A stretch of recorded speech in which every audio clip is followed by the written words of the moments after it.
Ассаламу алейкум достор. Менин атым Шабдан Болотбеков, жана силер менин YouTube баракчамдасыңар. Бүгүн силерге алма жөнүндө айтып бергим келип жатат. Алманы крастетебиз. Алманы бутайбыз, жана бутагандан кийин эмнеге алманы сырдаш керек деген маселе. Аны эмесе достор, мына алмаларды бул жылы бутадым, кичине кечирээк буталып калды, бирок буталды. Андан кийин буталгандан кийин негизи бакты кайсы жерин кессек, ошол жерин сырдап коюшубуз керек. Анткени алмалар өйдө өсүшү мүмкүн, же дагы 1 жылдык, 2 жылдык болуп, жөн эле мындай узун болуп өйдө өсүп кетет да. Алардан көп деле пайда жок. Ошон үчүн аларды кесүүгө туура келет. Мисалы, бул жерден ушундай алмалар болчу да. Бияктан да бөлөкчө же туура эмес өсүп кеткендер. Андан кийин буларды азыр көрүнүп жатса керек, мынтип сырдайм. Көп ушу кезилген жерлер сырдалат да, мынтип сырдап коебуз. Эмнеге сырдайбыз, азыр ушу жөнүндө айтып берем.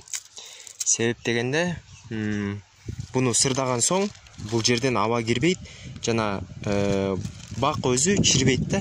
Мисалы, биз бул жерди сырдадык, жана бер үстү катып, аба кирбей, сону ошоюнча эле кала берет да, жана акырын өсүп кете берет.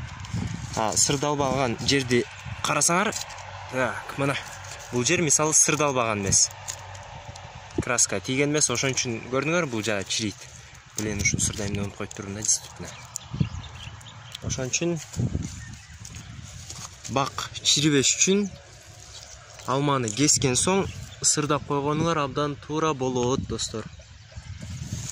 Мындай сыяктуу кичинекей жерлер эмештек болбойт, бирок основной чоң жерлер. Анан булар кийин кандай болот? Кийин азыр мен силерге бир үлгүнү көрсөтөйүн. Алмаларды сырдап койсок, кийин мисалы, мына бирок узун болуп кезилип калган. Узун болупчу, бирок бул сырдалган. Анан сырдап койсок, ушинтип жабылып калат. Мындай сыяктуу болуп. Чирип же бузулуп кетпейт. Бирок бул алма көзүлө негизи эме картайды, ошон үчүн кичине начар да. Көрдүңөр, красканын өңү баары ушинтип жабылып калат. Жана алма эчтеке болбойт. Эгерде алма бутайм десеңер, сөзсүз краскалап койгула. Крастесеңер, мына мондай болуп жабылып калат. Мындай сыяктуу болуп. Жана эчтеке болбойт. Чоң мындай кези болсаңар, мисалы мындай кылыпчы, бияктан аба кирет дагы, акырын мындай кете берет, бара-бара уже багыңар чирий баштайт. Мисалы мага окшоп, көрдүңөр, бул дагы сырдалган эмес. Мен оюмча быйыл алма жакшы болот окшойт. Анткени алмалар абдан жакшы чыгып атат. 2019 кичине начар болду дейт, бирок ушул жылы буюрса жакшы болуп чыдай. Дагы бир суарып коюш керек. Көп бактар уже эскирип,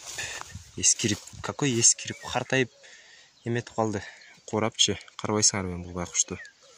Ошон үчүн бакты, алма бакты өтө жакшы караш керек экен.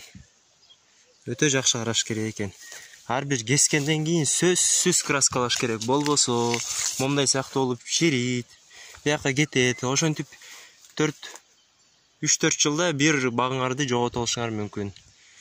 Абдан кылдаттык менен карап, жакшылап караганга аракет кылыш керек экен, кыскасы. Бияктын баары эле разноцветный болуп каралгычы, жашыл краска, кызыл краска, мунун баарын ошол бузулуп калбасын деп крастетип чыккан. Түйүн эмнеге актайбыз? Ошол жөнүндө дагы сөз. Түйүнө негизи кумурска же курт жебесин деп ошол түйү да акталат экен да.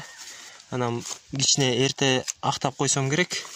Анткени билбейм, актагандан кийин 2 күндөн кийин жамгыр токтобой 3-4 күн жааган. Бияктын баарын актап койдук. Актап койгонбуз. Чөптү чаап да бүтүп койдук буюрса. Бирок чөптү тилекке каршы буш алек кезинде эрте чабалгандай болуп калды да. Анткени элдер чаба элек, мен уже чаап салдым. Өйдө жагы эле калды. Ошон үчүн чөп кичине чийки кезинде чаап алдым окшойт. Жана алмалар курттабасын десеңер, дары чачып койсоңор болот. Эмне эле, тайфун беле. Тайфун дегенде дарыдан алып туруп, 10 литрге аралаштырып, баарына чачып чыккам күн жылууда. Биринчи жолу чачканда анда дагы кечки мал жамгыр жаап салганда, ё-моё. Настроением чүрүпчү.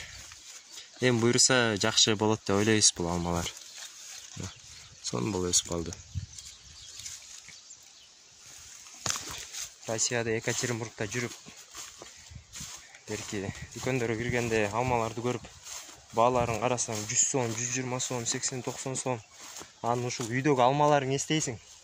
Мынагул алмалардычы.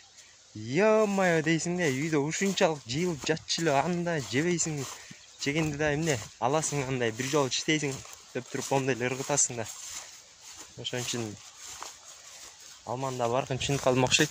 Кичине болсо дагы. Ушундай достор. Эгерде үйүңөрдө алма болсо, жакшылап карагыла, жана өсүп кеткенге жол бербегиле. Өйдө өсүп кетсе вообще узун болуп, өзүңөргө кыйын болуп калат. Колдон келсе мына момундай сыяктуу кылыпчы. Кыскараак, чтоб колуңарда жетет. Өзүңөргө да удобный. Ошондой. Силер менен болгон мен Шабдан Болотбеков. Пока. Каналга жазылып, жана ой пикириңерди комментарий калтырып койсоңуз болот.